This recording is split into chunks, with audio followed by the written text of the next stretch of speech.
If I were to ask you who's more technical, this player Tony Kroos or this player Jadon Sancho, who would you pick and why?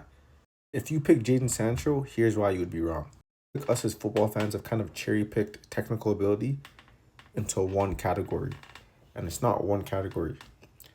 Technical ability is broken up into different parts of the game, and I know it sounds obvious, but it's really not. I don't know how technical Jadon Sancho is when he gets the ball at his feet. He's able to tease and reel defenders in and make a quick movement. He can accelerate from them, and he's very tricky on the ball. So his close ball control and dribbling tight spaces is what makes him a technical player. But why is he not more technical than Tony Kroos?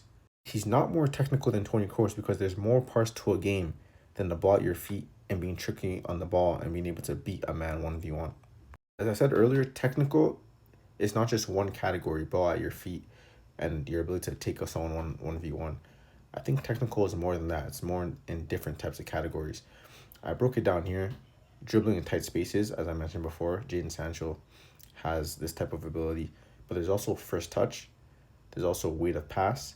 There's also ball striking and your weak foot.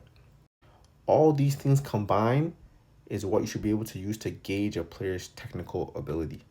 If you chose Jadon Sancho as a more technical player than Tony Kroos, you would be wrong. Because yes, Jadon Sancho does dominate in dribbling in tight spaces, because as we know, Tony Kroos doesn't really do take-ons.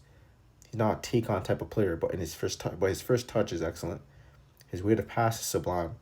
His ball striking is, and he has an excellent weak foot. If you weigh all these categories together, Tony Kroos is the more technical player. However, I feel us as football fans, we cherry pick what being technical is by dribbling in tight spaces. We think that someone's ability to be able to beat a man in take-ons makes them more technical than another player, and we ignore other categories like their first touch, their weight of pass, their ball striking, how good they are with their weak foot.